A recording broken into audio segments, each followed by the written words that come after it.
भी शिव मंदिर में चले जाना, किसी भी शंकर के मंदिर में चले जाना और पार्वती माता का श्रृंगार देखना एकदम साधारण। एक चुंदड़ी ओढ़ी हुई है, हाथ बंधा हुआ है, कोई थोड़ी बहुत चूड़ी पहनी हुई, माथा में बिंदी, बोर, कुंडल सब पहनी, आराम से बैठी। पर बाकी की माताओं का श्रृंगार देखोगे, अपार सुंदरता का श्रृंगार। पार्वती जी फूलों का श्रृंगार करती है, उनके पास में श्रृंगार तो सब है, ऐसे कोई श्रृंगार की कमी नहीं है। माँ जगत जननी जगदम्बा श्रृंगार की कमी है, ढेर सारा श्रृंगार है, पर माँ उस श्रृंगार को धारण करती है जो जनमानस के लिए श्रेष्ठतम।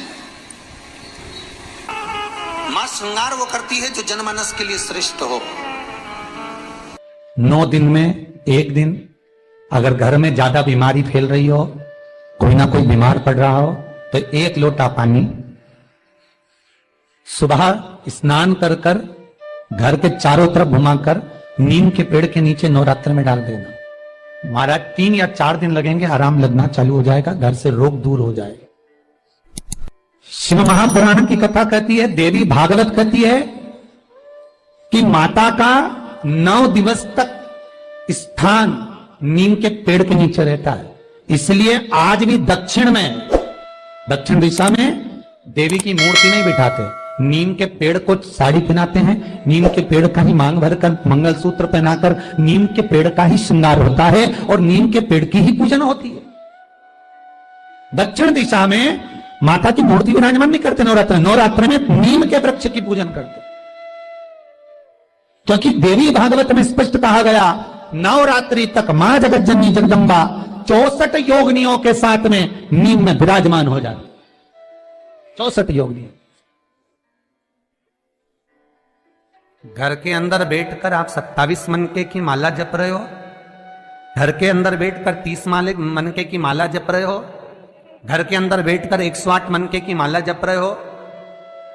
आप जितने भी मनके की माला घर के अंदर बैठ रहे हो और जप रहे हो, उसका पुण्य आपको प्राप्त होगा, मना नहीं है, मिलेगा। पर रुपये में से 54, रुपये में से कितना मिल रहा है? 54, 25%।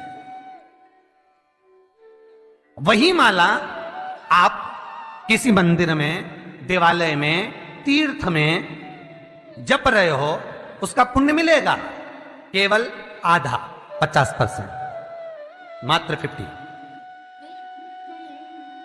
महाराज वही माला आप यदि पीपल, आंवला, समी, बेलपत्र, इन वृक्ष के नीचे अगर आप एक माला को लेकर बैठे हो और बिना आसन के,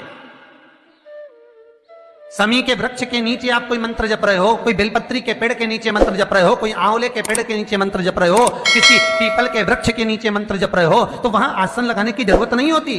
बिना आसन के अगर आपने एक माला का एक मन का भी अगर जपा है, शिव महापुराण कहती है, विष्णु पुराण कहती है कि 100% पुण्य आपके खाते में उस मंत्र का फल प्रदान कर देता है।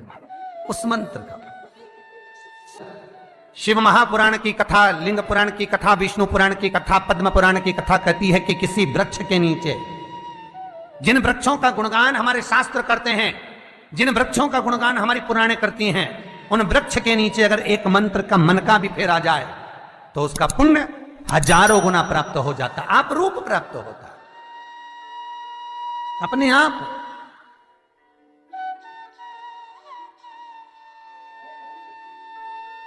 आप जिस पुण्य को करना चाह रहे, मेरा बहुत निवेदन है महाराज, बहुत प्रयास करा करो, प्रयास करना। अगर हाथ के मनके की माला भी नहीं हो और किसी पीपल के पेड़ के नीचे 15 मिनट बैठने का मौका मिल गया, आंवले के वृक्ष के नीचे 5 मिनट बैठने का मौका मिल गया, किसी आंवले के वृक्ष के नीचे आप 5 मिनट बैठे हो, ओम नमो नारायण का मंत्र का स्मरण कर लो, ओम नमो भगवते वासुदेवाय का जाप कर लो, बस उसका फल 4 गुना, हजारों गुना प्राप्त हो जाता है।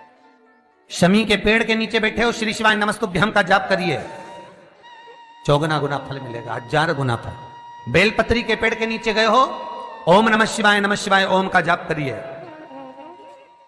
फल मिलेगा। उस फल को हमें पाना है। शिव जी का पहला पार्वती के साथ अवतार है काल और काली, महाकाल और महाकाली, पहला अवतार। पर द्वार पर चप्पल पड़ी होने के कारणवश वो लौट कर चली जाती है। बहुत ध्यान दीजिएगा महाराज, थोड़ा सा आपको बुरा लगेगा, लग जाएगा, पर शिव पुराण है, जीवन संवार देगी तो अच्छी बात है, जीवन संवार दे तो अच्छी बात। मंदिर के द्वार पर हम जब चप्पल छोड़ते हैं, जिस मंदिर की चौखट पर चप्पल छोड़ी है, आप जितनी देर आराधना में लगे रहते हैं उतनी देर तक आपकी चप्पल पर जितने लोग लांग कर जाते हैं, जितने लोग लांग कर प्रवेश करते हैं, उसका भी दुख आपके भाग्य में आता चले जाता है। ध्यान दीजिएगा जरा, चप्पल का भविष्य पुराण में पढ़िएगा कभी कि पादुका का महत्व क्या है, पादुका किस ओर उतारना चाहिए, पादुका को कहां रखना चाहिए। स्कंद पुराण कहती है जिस व्यक्ति पर कर्जा बहुत ज्यादा मात्रा में हो जाता है और कर्जा चूकता नहीं है, आप बहुत प्रयास कर लिए, करोड़ों रुपए का कर्जा हो गया, यहां से लिया वहां दिया, वहां से उठाया वहां दिया, वहां से उठाया वहां दिया, तो निवेदन है कभी मौका लगे कर्जा मुक्ति के लिए सारे वृक्षों में अगर कोई श्रेष्ठ वृक्ष माना गया है तो वो बट का वृक्ष माना गया महाराज। इसलिए प्रशासनिक कार्य के लिए, मानसिक टेंशन में, परेशानियों में बटकेश्वर महादेव का स्मरण किया जाता है। और यदि निवेदन करूंगा बहुत ज्यादा, यदि आपको कर्जा हो गया है, बहुत ज्यादा कर्जा हो गया और वो कर्जा चूक ही नहीं रहा, तो थोड़े दिन बड़ के पेड़ के नीचे आप बटकेश्वर महादेव के लिए 1 लोटा पानी, उसमें थोड़ा सा पिसा हुआ चावल पीस के गला लेना, चावल को और पीस लेना, पीस के उस पानी में मिला लेना और मिलाकर उसमें थोड़ी सी हल्दी पिसी हुई डालकर बटकेश्वर महादेव के नाम से बड़ के पेड़ के नीचे अपनी कामना कर कर जो कर्जा हुआ है उस कर्जे का भान देते हुए, स्मरण देते हुए छोड़ दीजिए। महाराज 2 या 3 सोमवार एक ही जगह पर करना, 3 सोमवार बाद वहीं से बड़ के पेड़ की थोड़ी सी जड़ उठा लाना और उस जड़ को एक कोई धागे में बांधकर या तो अपनी गले में डाल लो या अपनी जेब में पटक लो, उसको थोड़े दिन पटक कर रखना, लगभग 2 से 3 महीना पटक कर रखो। वो जड़ जैसे बड़ का पेड़ विस्तार होता है, पानी गिरे ना गिरे, जल वृष्टि हो ना हो, गर्मी पड़े ना पड़े, उसको कोई फर्क नहीं पड़ता, बड़ का वृक्ष आप रूप फैलता जाता, उसकी जड़ें अपने आप प्रबल होती है। उसी तरह ये बटकेश्वर महादेव कहीं से भी अगर जड़ आपके पास में रखी है 1 महीना, 2 महीना, 3 महीना तक, तो ये जड़ अपने आप लक्ष्मी को पकड़कर खींच कर लाती है और कर्जे से मुक्त कर देती है। बटकेश्वर महादेव का स्मरण सुख का देना है। बेलपत्री का वृक्ष किसका प्रतीक है? पार्वती का। नीम का वृक्ष किसका प्रतीक है? जगदम्बा का। जिस व्यक्ति को ब्लड प्रेशर की बीमारी रहती हो, ऊपर नीचे ब्लड प्रेशर होता रहता हो, तकलीफ भोग रहे हो, बहुत कष्ट में हो, बार बार पसीना आ जाए शरीर पर, कुछ ना करिए, 1 लोटा पानी भरो, 7 पत्ती नीम की डालना, खाई की डालना, नीम, कड़वी नीम, मीठी नीम नहीं, कड़वी नीम, और साथ उसमें बेलपत्र डालना। जिस व्यक्ति का ब्लड प्रेशर हाई हो, लो हो, उसके कमरे में उसको प्लेट से ढक कर रख दीजिए। सुबह स्नान कर वही व्यक्ति जिसका ब्लड प्रेशर ऊंचा नीचा होता है उसको शिव जी को समर्पित करना, शिव को चढ़ाकर उसी का पानी 7 बार उसी स्थान पर ग्रहण कर लेना। व्यक्ति का ब्लड प्रेशर बराबर हो जाता है।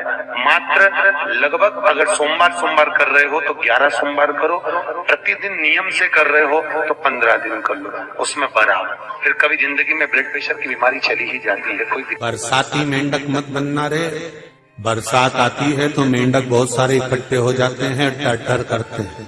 कई लोगों की आदत होती है, सावन का महीना आया तो मंदिर में भीड़, शिवरात्रि आई तो मंदिर में भीड़। हमें बरसाती मेंढक नहीं बनना कि सिर पे त्रिपुंड लगा लिया, गले में रुद्राक्ष की माला पहन ली, चोला बदल लिया, कपड़े बदल लिए और कपड़े बदलकर साधु संत बनकर, सन्यासी बनकर, तपस्वी बनकर छल करने के लिए, निंदा करने के लिए, बुराई करने के लिए, चुगली करने के लिए, अपशब्द करने के लिए, लोगों को घाटा पहुंचाने के लिए, लोगों के पांव खींचने के लिए बैठ गए। ये नहीं बनना हमको, हमें बरसाती मेंढक नहीं बनना। भगवान की कथा कहती है शिव को पाने के लिए कपड़े बदलने की जरूरत नहीं पड़ती, शंकर को पाने के लिए कलेजा बदला जाता है और शिव सामने जाता है।